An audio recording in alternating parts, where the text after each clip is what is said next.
Então, irmãos, servindo a Deus no desânimo, foi o tema, né? Servir é obedecer. Então, às vezes eu digo, obedecendo a Deus, servindo a Deus. Vocês lembram da expressão que Abraão usou quando ele acreditava que ele ia sacrificar Isaac? O que ele disse quando ele falou para aquelas pessoas que estavam com ele? Olha, fiquem aqui, ele falou para os moços, fiquem aqui. Nós vamos lá no monte fazer o quê? Adorar. Adorar o Senhor. Então, adoração é obediência, viu, irmãos? Obediência. Então, hoje, eu quero dar continuidade. Evidentemente que eu vou falar um pouco da minha experiência pessoal, mas eu quero deixar bem claro algumas coisas. Primeiro, quem é o personagem principal? Jesus. A pessoa de Deus em Cristo Jesus Salvador. Ele é o personagem principal. Tá? Segundo, experiências humanas não são mais importantes do que a palavra de Deus. Você pode ter uma experiência maravilhosa e essa experiência é contrária à palavra de Deus. Não é assim? Satanás, ele pegou o próprio Senhor Jesus e levou-o ao pináculo do templo. E isso é uma reprodução, não é? Ele pegou fisicamente, porque Deus o permitiu. Então, algumas pessoas, eu fui levado... Opa, mas espera aí, está de acordo com a palavra de Deus? A palavra de Deus é a verdade. Então, sempre observe na palavra de Deus, tá bom? E terceiro, só o nosso Deus é digno de toda honra, glória e louvor, ok? Então, eu vou falar um pouquinho da minha experiência de conversão, juntando um momento que nós tivemos antes lá com os irmãos de Betel e um pouquinho do que a gente viu também no retiro espiritual, tá bom? Então, eu quero começar com os irmãos abrindo para o livro do profeta Daniel. Livro do profeta Daniel. Nós vamos até o capítulo 8, até o capítulo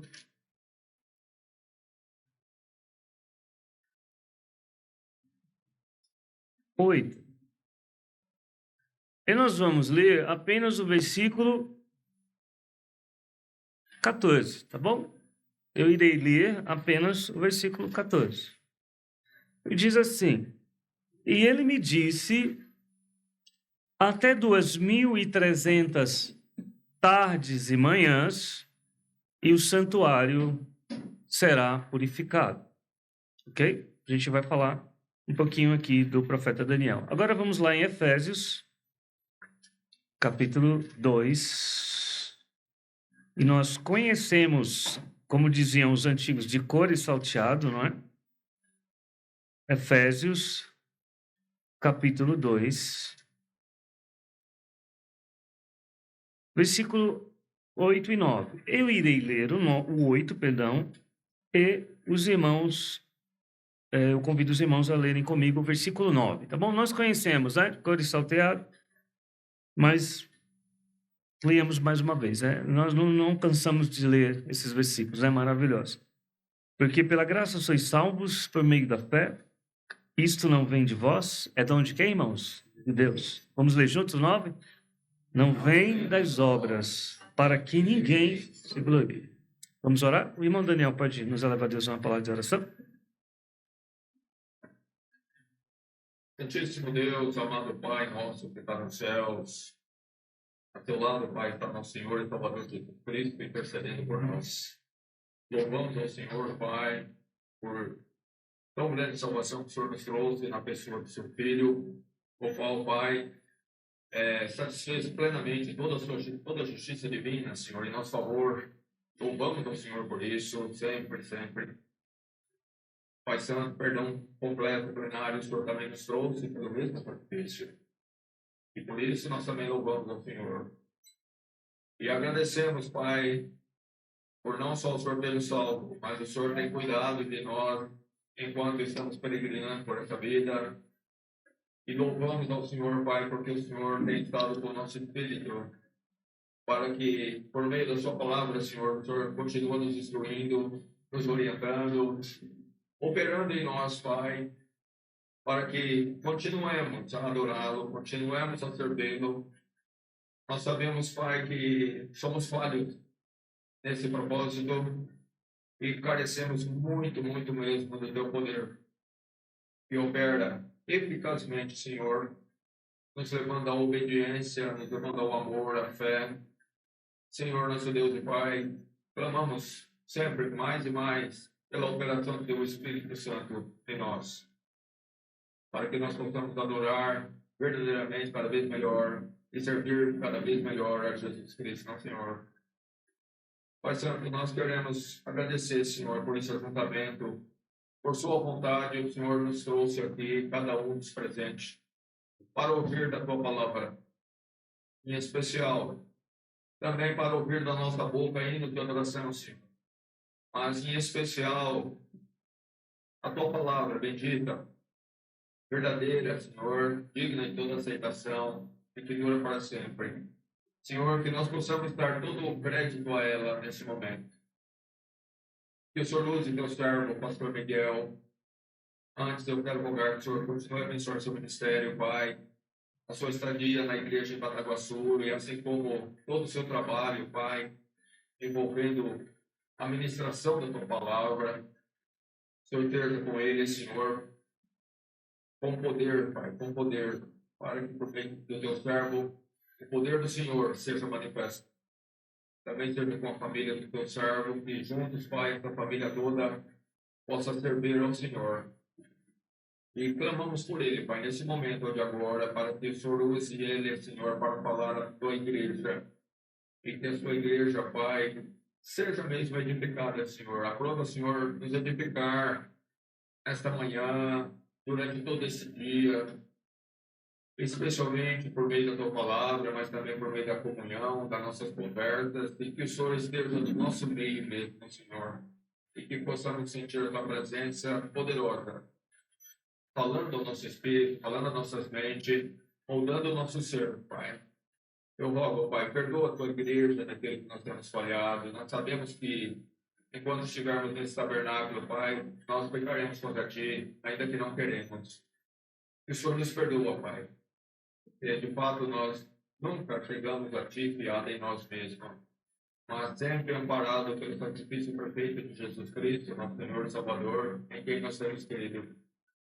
Por isso, Pai, clamamos tudo isso e rendemos de graça, Pai, sempre no nome do nosso Senhor e Salvador Jesus Cristo, o qual verdadeiramente está à tua destra intercedendo por todos aqueles por quem ele morreu.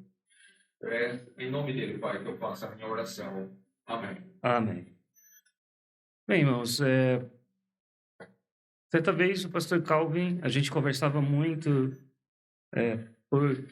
pela internet, né, por meio da internet, Skype, essas coisas, e eu enviei para ele um estudo, e ele postou na página que ele mantinha, e depois de pouco tempo, se eu não me engano, menos de 3 meses, ele recebeu um e-mail do presidente da Associação Sul-Americana dos Adventistas do Sétimo Dia, ameaçando de processá-lo, tá?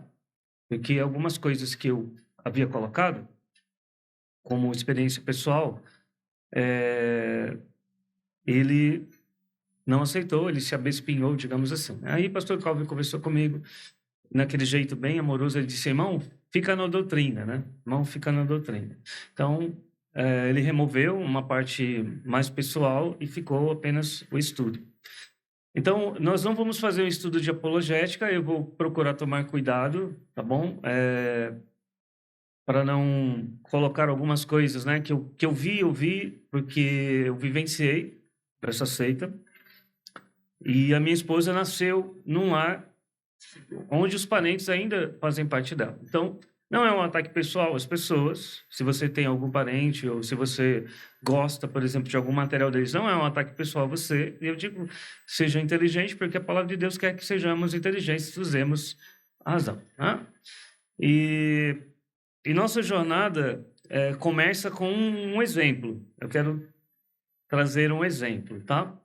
Nós havíamos ido a Catanduva, eu peço que os irmãos continuem orando pelos irmãos de Catanduva, né? A igreja lá permanece sem pastor, são 3 casais, nós ajudamos naquilo que é possível, uma vez por ano a gente tem programado ir lá com os irmãos. E nós estávamos em Catanduva e um casal de irmãos que nós amamos mudou-se para Poços de Caldas. E eles disseram, olha, está aqui pertinho, vem aqui conosco, né? Pernoite aqui com a gente, insistiram, a gente saiu de Catanduva, vamos lá, vamos esticar um pouquinho mais, fomos até lá. E chegamos lá, aquela alegria, e ele disse assim, olha,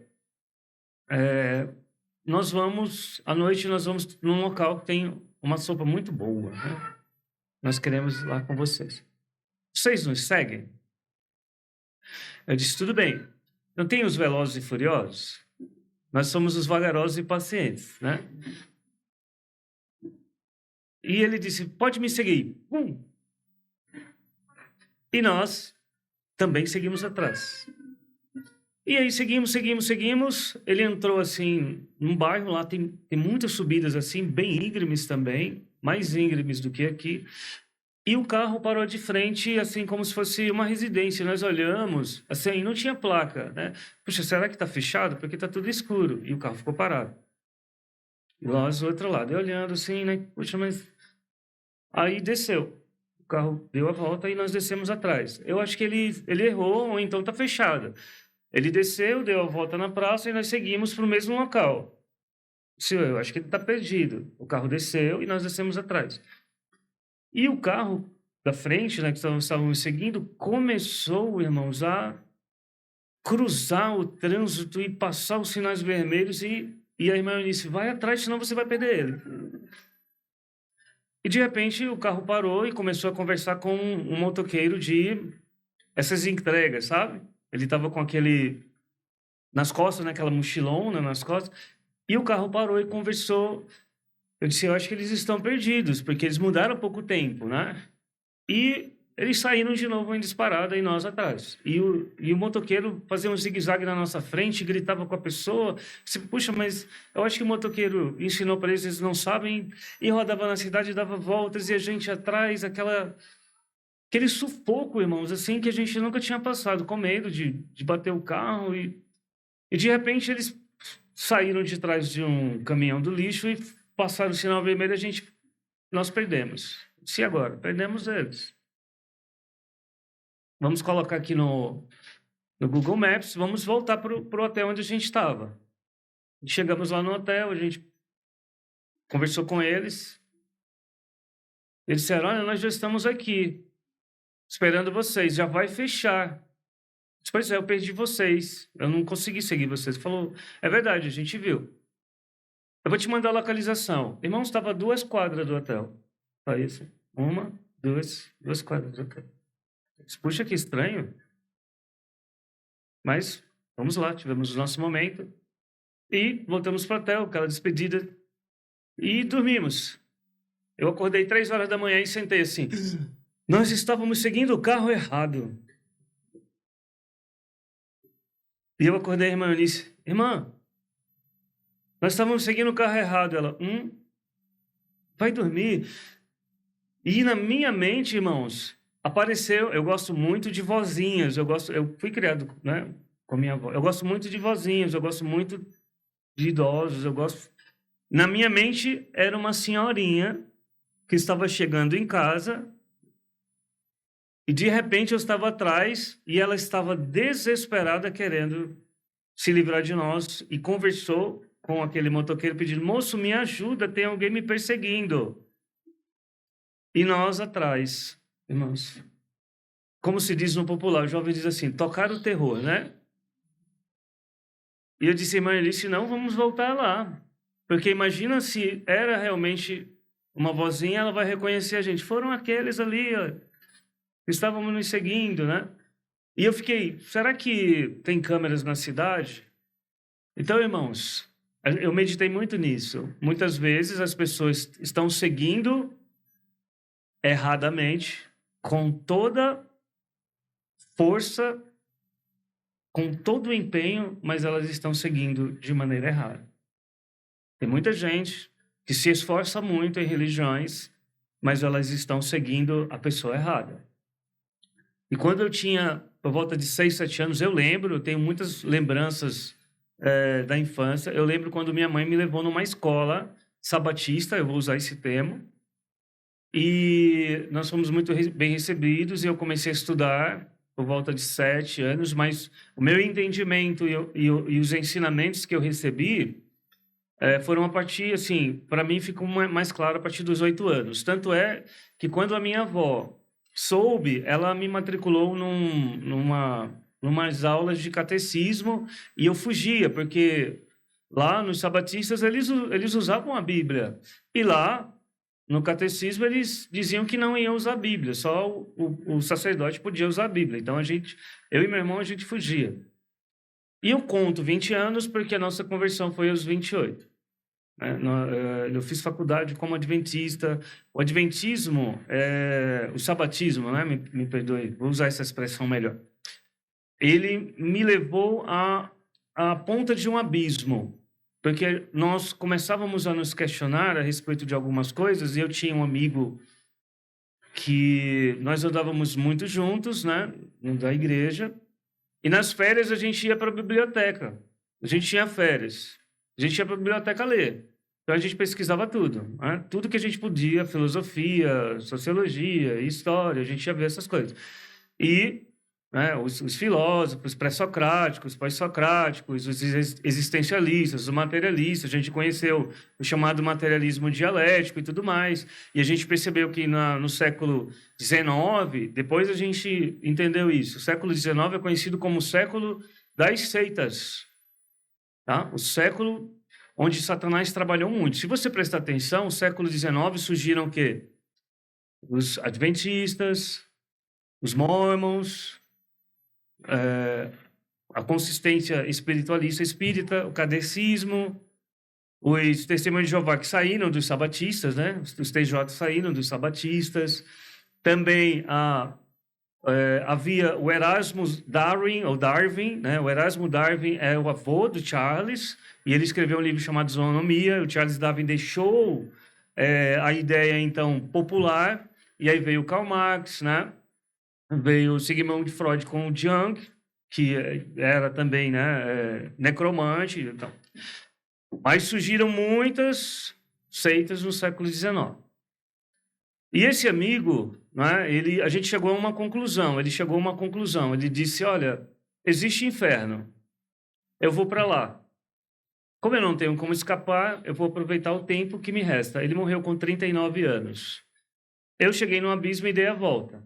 Cheguei na ponta, digamos assim, porque a gente começou a questionar a essência de Deus. E eu voltei. E lá, irmãos, eu orei muito por uma esposa, não deu certo um noivado, e eu conheci a irmã Eunice, que nasceu em família adventista. E nós casamos sabatistas, né? Nós nos esforçávamos. Meu sonho era ter uma família onde nós líamos a Bíblia. Chama-se assim, fazer o pôr do sol, culto do pôr do sol. É uma das extravagâncias heterodoxas dos sabatistas, né? E ela chorava. A gente ia fazer a leitura e ela chorava. E aquilo foi me desesperando. Por que você chora todas as vezes? Mas não era um choro assim, ela soluçava. E ela disse, uma vez ela confessou, ela disse, eu sei que eu mereço o inferno. Mas como, se os sabatistas dizem que não existe o inferno? De onde vem essa convicção? Eu sei que eu mereço o inferno. Não há nada que eu possa fazer para me livrar disso. Há um peso em mim, e toda vez que leio a Bíblia, isso me causa um medo, uma frustração. E eu lembro, irmãos, que nesse período eu perdi um emprego por me recusar a ir para uma cidade muito problemática, né? na chamada Transamazônica, uma região muito violenta, e eu não queria ir. O Lincoln já tinha nascido, né? O Lincoln que não veio. E eu lembro que nós chegamos ao ápice do desespero quando nós recebemos uma visita de americanos com calças pretas e camisas brancas, com uma plaquinha, Elder. Irmãos sabem quem são. E eu fiquei interessado porque a gente começou a conversar em inglês, e eles falando inglês com a gente, e eles começaram a falar assim: nós temos um profeta. Esse profeta, ele reestruturou o cristianismo que falhou. Nós somos a igreja verdadeira. A igreja de Jesus Cristo dos santos dos últimos dias, fundada pelo Joseph Smith, que século XIX. E aquilo nos assustou muito. Espera um pouco. Não é o que a gente diz? Nós temos uma profetisa. Ela reestruturou o cristianismo que se perdeu. E são a igreja verdadeira. Fora desse círculo não existe salvação. Irmãos, nós chegamos ao ápice do desespero. E eu me lembro, na noite que nós oramos, desesperados. Botamos a Bíblia, eu peguei os livros daquela profetisa, me desfiz, e nós colocamos a Bíblia no sofá, e em prantos, nós pedimos: Deus, salva-nos. Nós estamos perdidos, nós não sabemos o que fazer, nós merecemos o inferno, nós merecemos condenação, nós merecemos o teu juízo. Deus, salva-nos, salva-nos. Aqui está a tua palavra. A partir de hoje, Senhor, só vale a tua palavra. Nós rejeitamos tudo que complementa a tua palavra, porque nós queremos que o Senhor nos salve. Choramos muito naquela noite, irmãos, muito. No dia seguinte, eu não esqueço. Sem dinheiro, sem emprego, devendo até a padaria. Irmãos, nós estávamos numa situação terrível. Mas eu sentei para ler a Bíblia. E o sol, eu não esqueço desse momento, irmãos. Que o sol batia nas minhas costas, um sol agradável da manhã. E eu li Efésios 2, 8 e 9. Eu não sei por que eu estava lendo Efésios. Não me pergunte, eu não sei. Mas eu li. Porque pela graça, por meio do quê? Isso não vem é dom de Deus. Não vem das obras, para que ninguém se glorie. Eu vi, pelos olhos da fé, não foi uma visão, mas o meu coração entendeu. Ele carregou a cruz no meu lugar. Foi por mim, Deus. E um fardo caiu. Eu não preciso. A lei não me salva. O sábado não me salva. É Cristo. E o fardo caiu, irmãos. E eu fiquei tão leve. Deus, Jesus é o meu Salvador. Eu recebo Jesus como meu Salvador. Eu aceito essa mensagem, eu recebo essa mensagem. Ele é o meu Salvador. E eu estava tão leve que eu ajoelhei. Fiquei tão feliz, irmão. Fiquei tão feliz. Eu entendi. Eu gritava, eu entendi. E ela saiu da cozinha. O que você entendeu? A salvação é pela graça. E eu chorava de alegria, ela chorava desesperada. Eu não consigo ver. Me ajuda, por favor, me ajuda. E nós nos abraçávamos, irmãos, e nós oramos muito, porque eu não conseguia explicar para ela a graça de Deus. Havia algo que impedia, porque a salvação não é um processo, a salvação é um milagre. Aquele que não nasceu de novo não pode ver o quê? O reino de Deus. Quando Jesus disse para Lázaro, e é uma pergunta interessante, né? Eu li isso no livro. A pergunta é, por que Jesus chamou Lázaro? Por que Jesus não disse, vem para fora? E alguém respondeu, para impedir que todos os que estavam mortos saíssem. Ele chamou pelo nome Lázaro. E a palavra de Deus entrou nas trevas, onde só havia morte. E o morto reviveu e veio para a luz. 2 semanas depois, irmãos, eu estava fora de casa. Quando eu cheguei, um sorriso. Ela me recebeu com um sorriso, sorrindo e com lágrimas. Eu entendi. O que você entendeu? João, capítulo 10. João, capítulo 10.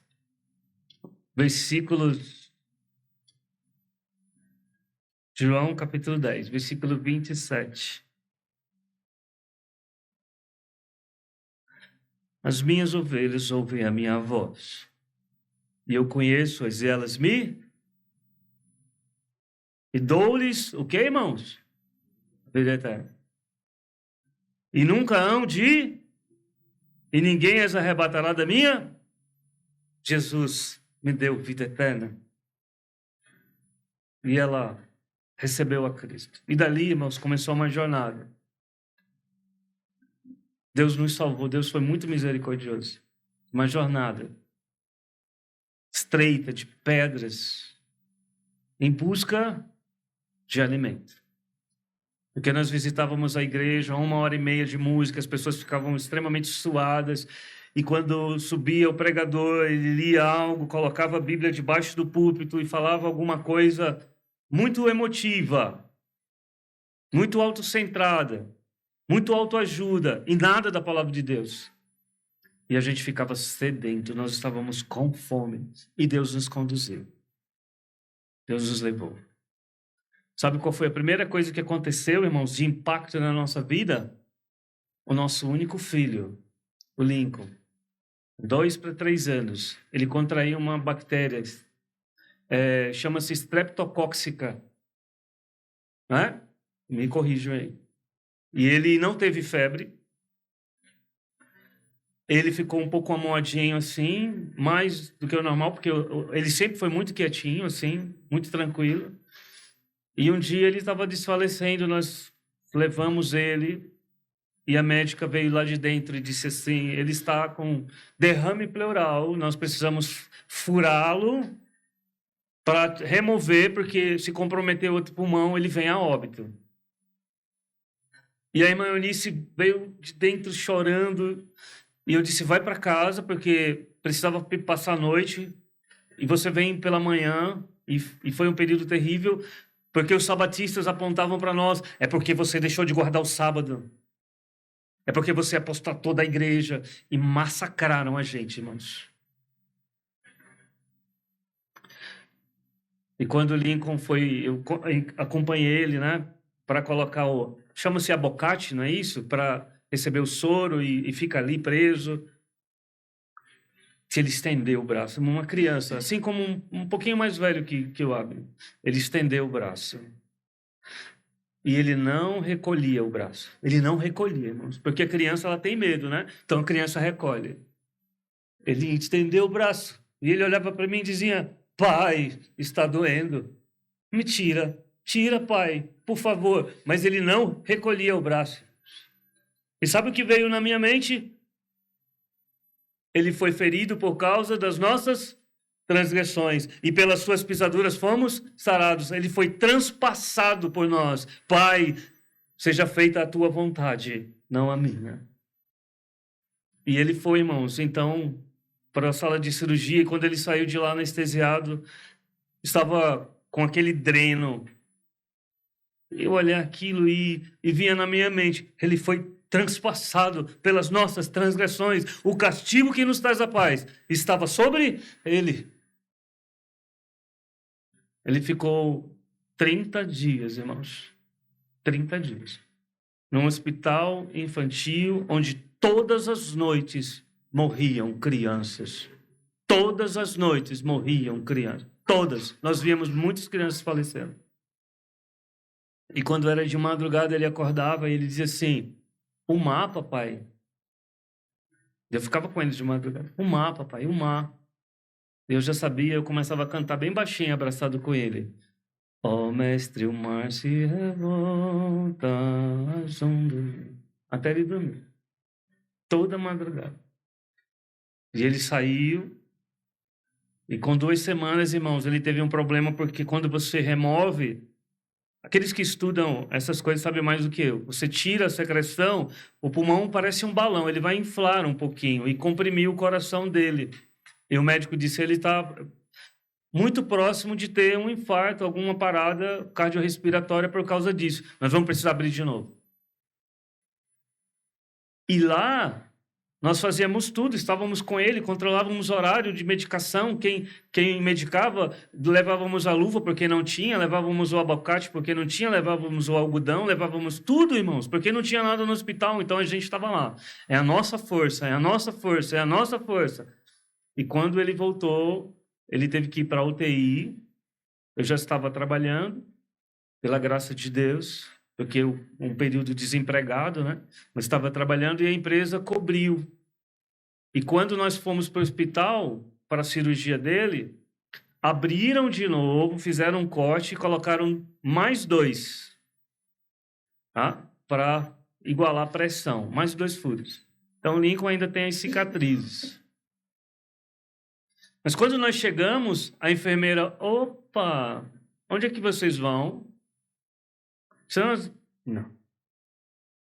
E eu nunca esqueço o que ela disse. Agora, vocês só podem orar. Porque ela disse, não sei se era crente, se não era, se era evangélico. Você não pode fazer mais nada, só podem orar. E nós voltamos para casa, nós fomos pegar um ônibus, eu dava um passo e me apoiava nela, ela dava um passo e apoiava em mim, nós 2 abraçados assim, irmãos. Nosso único filho. E chegamos em casa, ele tinha uma camiseta amarelinha, pequenininha, e a irmã Eunice chorando, abraçado. Eu disse, vamos entregar tudo que a gente tem para Deus. Mas a gente entregou a nossa vida. Vamos entregar tudo que a gente tem, tudo que a gente ama, para Ele. E eu peguei a camiseta dele e puxei ela para a gente ajoelhar e nós oramos assim, Deus, é teu. Não é nosso, não. Se o Senhor quiser levar, leva. Mas se o Senhor devolver, nós vamos cuidar. E eu lembro, irmãos, me perdoe se vem a emoção, mas eu lembro que a irmã Eunice teve que me levantar, porque eu puxei para ela ajoelhar e ela me puxou para eu sentar. E mais uma vez nós choramos juntos. E Deus devolver. Deus devolver. É dele. E nossos filhos não pertencem a nós. Pertencem a Ele. São dele. E para Ele são todas as coisas. E então Deus chamou o ministério. E eu disse, não. Não vou. Até que nós. Mas a graça de Deus, irmãos, ela é abundante. E por que nós dizemos, por que nós vamos afirmar que é uma seita perigosa? Porque quanto mais próximo da aparência do cristianismo, nós estávamos conversando sobre isso, há pessoas que aparentemente são saudáveis, mas elas têm uma aparência externa, mas elas estão com desnutrição severa. E quando vem algo, elas não conseguem. Puxa, mas aquela pessoa tinha uma aparência estética. Porque Satanás tem seus ministros, que se transformam em ministro de Deus. Manda seus servos. E nesse estudo, irmãos, é claro que eu não vou fazer um estudo apologético completo, porque eu quero fazer um resumo. E o pastor me informa até que horas? 10, um pouquinho, pode ser? 10h15? Horário? Tá bom. Então vamos lá, vamos a Daniel. Há 4 pontos, irmãos, que são importantes para você identificar uma heterodoxia, algo que é contrário, não é ortodoxo, é sectário. São 4 coisas importantes, fáceis de lembrar. As 4 operações aritméticas: soma, subtração, multiplicação e divisão. É fácil. Soma a palavra de Deus. Subtrai da pessoa de Jesus. Multiplica a necessidade de obras e divide entre nós e os de fora. Vocês entenderam? Soma a palavra de Deus. Um profeta, uma profetisa. Luz menor para uma luz maior. E a palavra de Deus diz lá em Apocalipse que não devemos o quê? Acrescentar.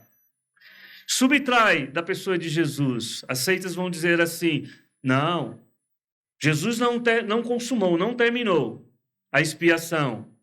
É necessário fazer parte desse grupo que vem restabelecer. E a palavra de Deus é muito clara. Jesus falou, as portas do inferno não prevalecerão sobre ela.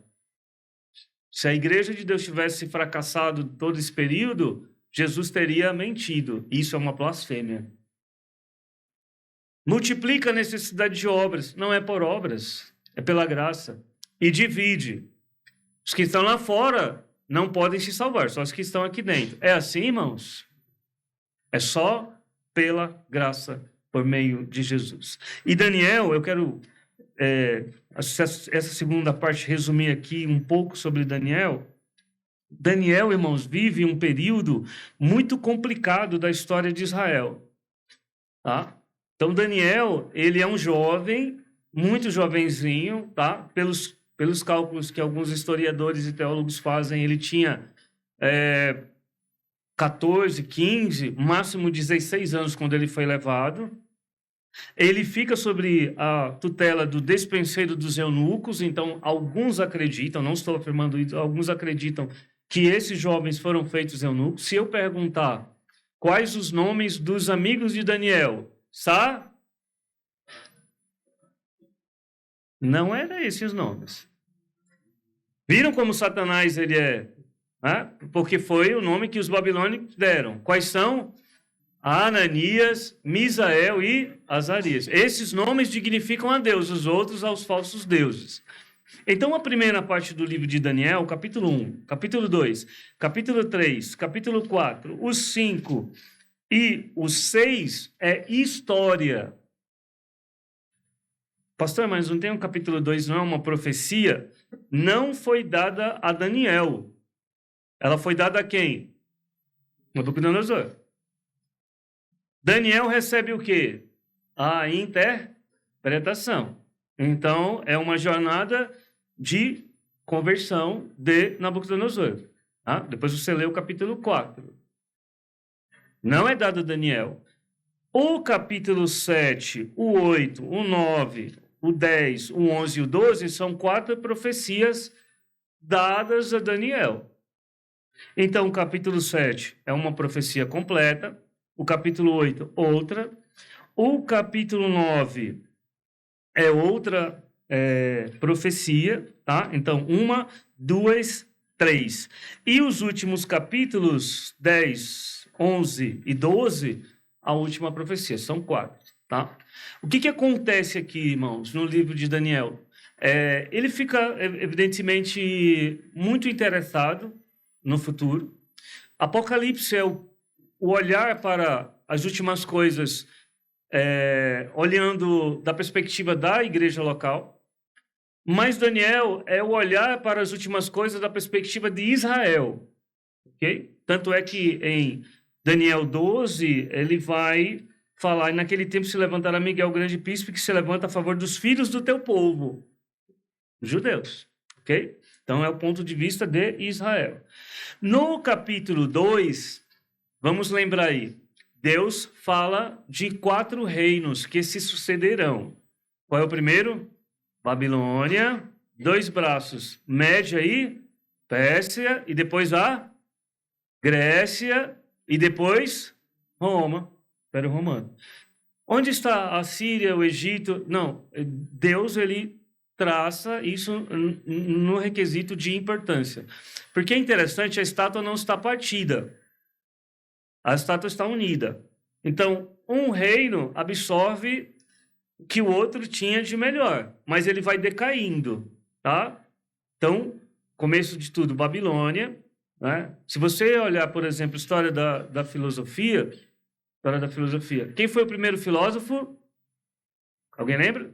Tales de Mileto.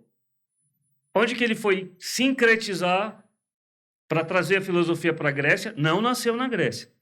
Ele traz para a Grécia. Onde ele foi primeiro? Alguém sabe? Imagina aí. Primeiro ele foi na Babilônia. Aí ele passa pelo Egito e ele vai para a Grécia. Tá? E aí ele estabelece a primeira escola filosófica. Então, irmãos, quando Daniel ele tem essa interpretação, é claro que ele, como um servo de Deus, vai querer mais. O capítulo 7 fala de 4 animais, tá? 4 animais, diferentes uns dos outros, versículo 3. O primeiro, o que era? Versículo 4.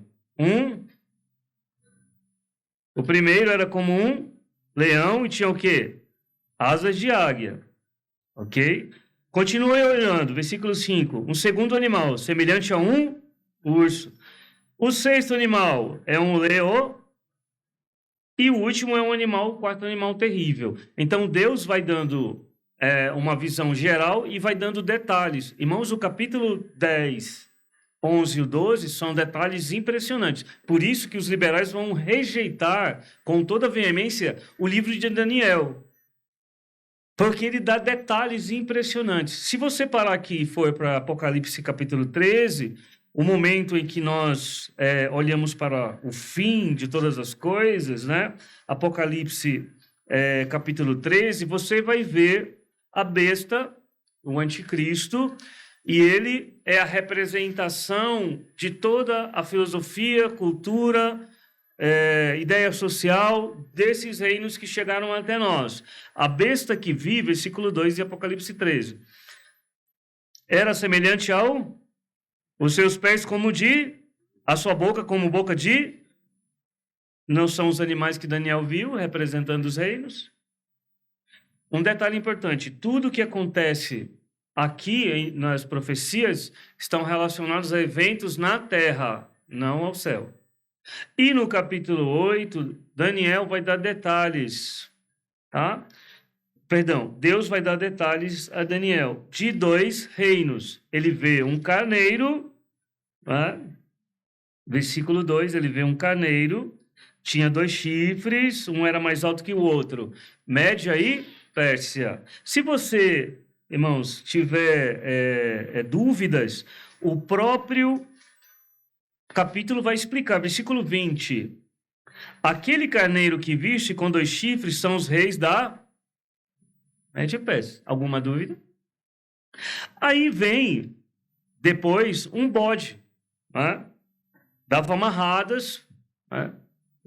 Ocidente, Oriente, então, Lídia, o Egito, né? Todas as conquistas, né, que foram feitas pela Média e Pérsia. Aí vem esse bode, ninguém podia resistir. E versículo 5, eis que um bode vinha do Ocidente sobre a face de toda a terra, sem tocar no chão, aquele bode tinha um chifre notável entre os olhos. Dirigir-se ao carneiro e então acontece aqui, ele derrota o carneiro. Quem é o bode? Veja o versículo 21. Mas o bode peludo é o rei da... Alguma dúvida? Então, representa o reino na representatividade efetiva dos seus reis, ok? O historiador Flávio Joséfo, de novo, né? Ele diz que os judeus, quando Alexandre marchou para conquistar ali Israel, né, e entrou em Jerusalém, os doutores da lei, os judeus, mostraram para ele as profecias e ele ficou muito feliz, tá? Alexandre o Grande, que tinha, segundo os historiadores, 1,58. Então, ele não era grande de estatura, tá? Ele foi grande em suas conquistas. Então, irmãos, esse chifre aqui, ele se divide, mas um chifre cresce muito. Versículo 9. E um deles saiu um chifre muito pequeno. Olha o versículo 8. O bode se engrandeceu sobremaneira, mas estando na sua maior força, aquele grande chifre foi quebrado, que é Alexandre, e no seu lugar subiram outros 4. Então, Alexandre morre na sua força e sobem outros 4. São os generais, tá? Cassandro, Lisímaco, Seleuco e Ptolomeu. Tem uma rainha muito famosa entre os ptolomaicos. Muito famosa, virou filme. Como era o nome dela? Lá do Egito. Cleópatra. Ela era descendente dos Ptolomeus. Tá? Desses 4, um vai crescer mais do que os outros. E ele é representativamente o ódio do inimigo de Deus contra Israel. Nós somos literalistas e nós sabemos que isso aconteceu de fato. É algo relacionado à terra, mas há ele aponta para frente, porque ele representa o anticristo, tá? É o Antíoco Epifânio IV. Epifânio significa magnânimo. O judeu chamava ele de Epimânio, que significa louco. E o que acontece aqui? Havia o templo em 168 a.C., ele odiava os judeus, ele queria helenizar, ele fez de tudo para helenizar os judeus, ele não conseguiu, então ele entra com o seu exército, e ele entra, segundo os historiadores, ele vai de cavalo até o santo lugar, ele desce do cavalo e os soldados trazem uma porca que eles sacrificaram no altar, e ele então asperge aquele sangue, faz aquela coisa horrível. Ele matou mais de 100 mil judeus num só dia, se eu não me engano, esse é o número. Mas ele fez algo terrível, e durante 3 anos e meio, mais ou menos, que ele diz aqui, 2.300 tardes e manhãs, versículo 14, até 2.300 tardes e manhãs. Por que tardes e manhãs? Porque o sacrifício era contínuo. O que é o sacrifício contínuo? Um se apagava, acendia o outro. Sacrificavam um ao amanhecer, o outro ao anoitecer. Isso era a lei. Tá? Havia um sacrifício que queimava ininterruptamente. Ele foi interrompido durante esse período. Então, depois que ele fez isso, depois de algum tempo, ficou gravemente doente e morreu repentinamente. E então eles procederam a purificar do templo. Alguma dúvida, irmãos? É muito direto. Lá em 1833, um pregador batista, ele estava olhando para esse texto, e aí 2.300 tardes, ele não entendia muito bem, e ele disse, Jesus vai voltar para a Terra. Fez o cálculo, 1843, daqui a 10 anos Jesus vai voltar. E saiu pelas igrejas. Algumas igrejas não receberam muito bem, alguns metodistas receberam isso. Ele começou a fazer reuniões, e essas reuniões eram extremamente neopentecostais. O pessoal caía pelo chão, era uma coisa assim bem feia mesmo. Né? Para agora já é feio, para lá era pior ainda. E aí Jesus voltou em 1843, ele errou, ele disse, eu errei. É porque, sabe, né? Eu até puxei o baianês, mas ele não era baiano, tá? Eu errei, é no ano que vem, né? Dizem que alguns venderam tudo, ficaram nas janelas, alguns no telhado, alguns dizem que costuraram roupas brancas, né? Esperando Jesus. Jesus não. William Miller, ele se arrependeu amargamente. Imagina a confusão que deu. E ele se arrependeu amargamente, voltou para sua antiga igreja, pediu perdão e morreu batista. Tá? Isso os sabatistas não contam. Só que 3 homens, Iran Edson, Joseph Bates e Tiago White, eles não aceitaram, eles viam 2 reformados, viam dos metodistas. Tá? Eles não aceitaram, eles disseram, não, nós não aceitamos. Tem alguma coisa, veja, irmãos, um erro leva a outro. E vai só o quê? Aumentar. Por isso que a gente tem que vigiar. Um pouquinho de fermento, o que faz? Leveda toda a massa, tá? E aí eles disseram assim, não, Jesus não voltou para a terra, ele saiu do santuário e entrou no Santo dos Santos na presença de Deus. Então, até 1844, Jesus não tinha acesso a Deus o Pai. E o outro disse assim, é verdade, então a gente tem que guardar o sábado. O sábado, irmãos, não é a parte mais importante dos sabatistas, é a apresentação, tá? Você tem que guardar o sábado porque está na lei. O sábado representa quem? Quem é o mais importante? Desde o começo. Quem é o mais importante? Jesus. O sábado representa o quê? Jesus. Quem vai explicar isso? Hebreus. Resta ainda um descanso. Em quem você descansou para a salvação?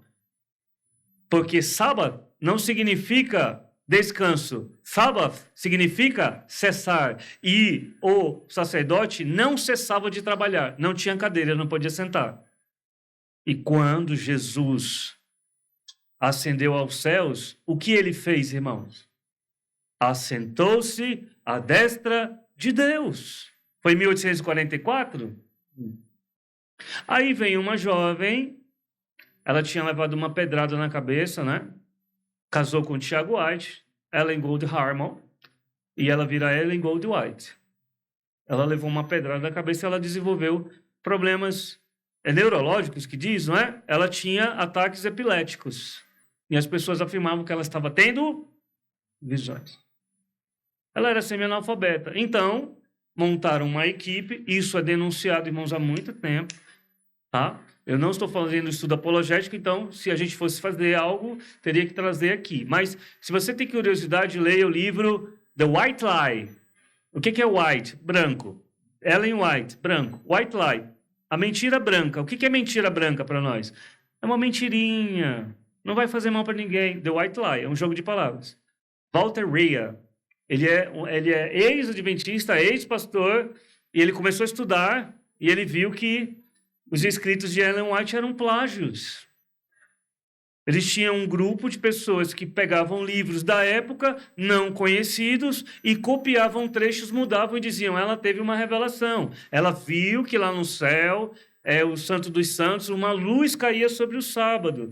E agora, quem não for do nosso grupo, do nosso time, não tem salvação. Porque vocês têm a marca da besta, que é o primeiro dia da semana. É assim, irmãos? E a Bíblia diz, Kuriakos Remera, o dia do Senhor, um dia em que nós adoramos o Senhor, um dia que pertence ao Senhor. Nós celebramos a ressurreição de Cristo. Primeiro, olha, Velho Testamento, trabalha para esperar o descanso, que era o Messias. Novo Testamento, o descanso já veio. Nós descansamos em Cristo para servi-lo. Tudo tem uma aplicação.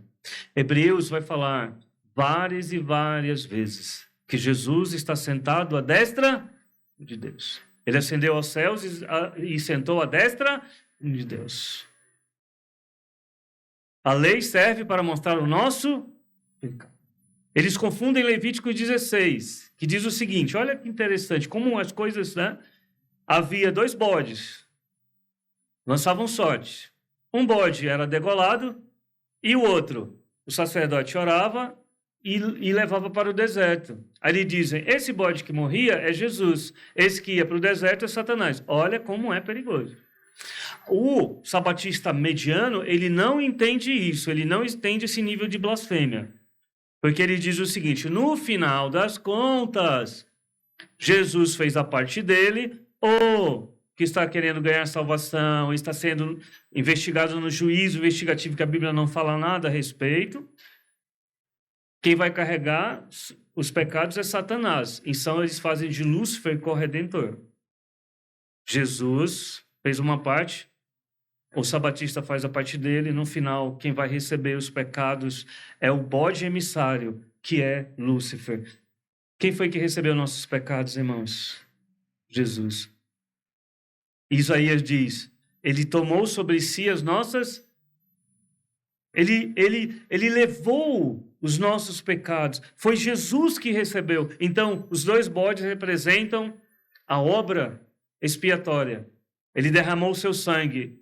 E sobre ele, o castigo que nos traz a paz estava sobre ele. Aquele que não conheceu o pecado, o fez pecado por nós. Jesus terminou a obra da expiação? Os sabatistas vão dizer que não. Mas Jesus na cruz, ele disse, está o quê? Consumado. A redenção termina com a redenção dos nossos corpos. Não é assim? Mas a expiação está completa. Foi Jesus que carregou os meus pecados. Quando você vai conversar com alguém que é da seita, muitas vezes as pessoas dizem, eu conheço um pastor, ele era adventista há 20 anos, a pessoa só falta pular no seu pescoço. Isso já aconteceu comigo. Nós já fomos expulsos de casa, de pessoas, de parentes, pessoas já Teve um que ele escreveu para mim: onde é que você mora? Eu quero saber onde você mora.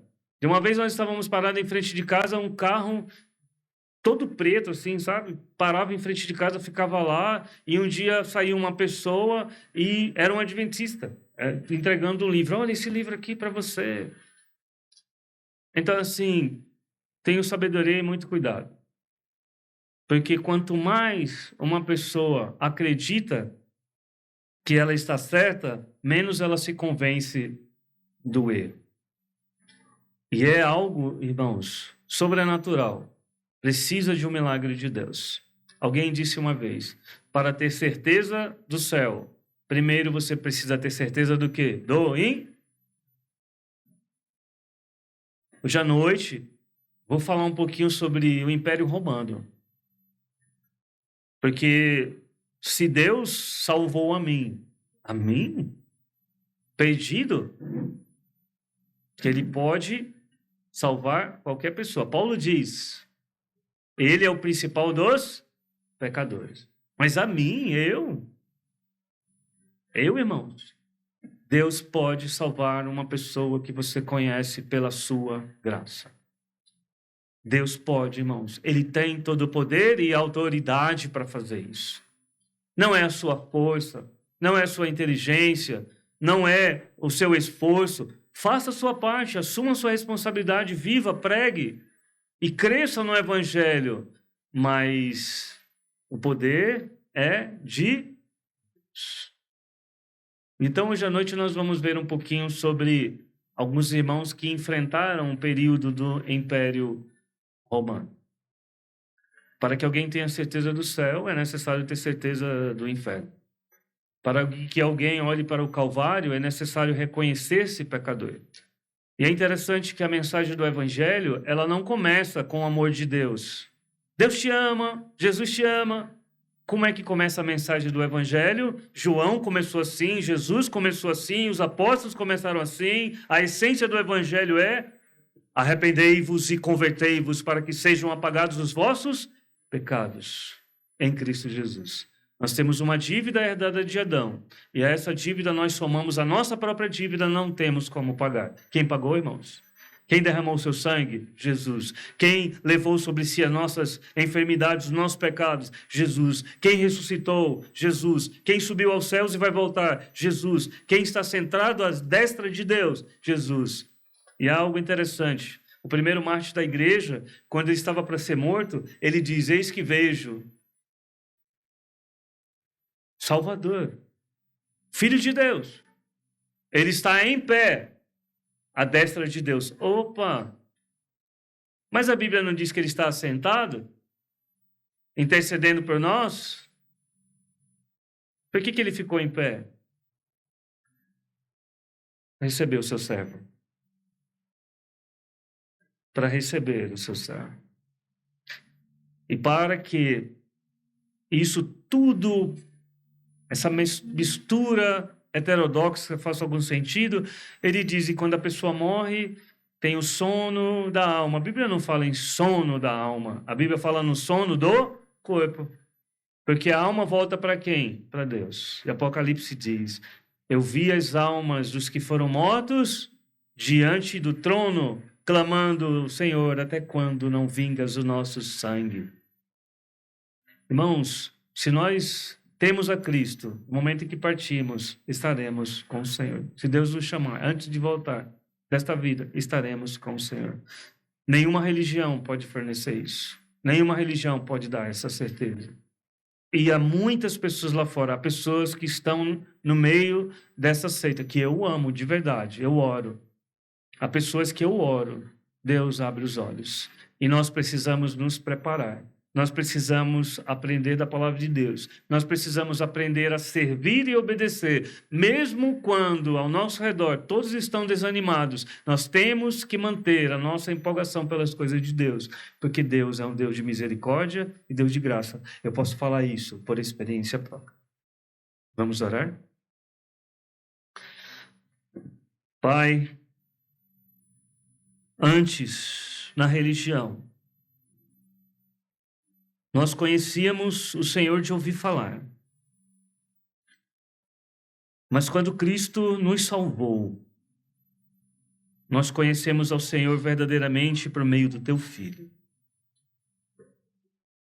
E nós queremos orar por aqueles irmãos e irmãs que desanimados, sobrecarregados, tristes, muitas vezes confusos, ó Deus, mesmo salvos, no mundo que tanto exige, no mundo que tanto oprime, no mundo que tanto sufoca, seja por quaisquer motivos, estão realmente apagados em seu testemunho.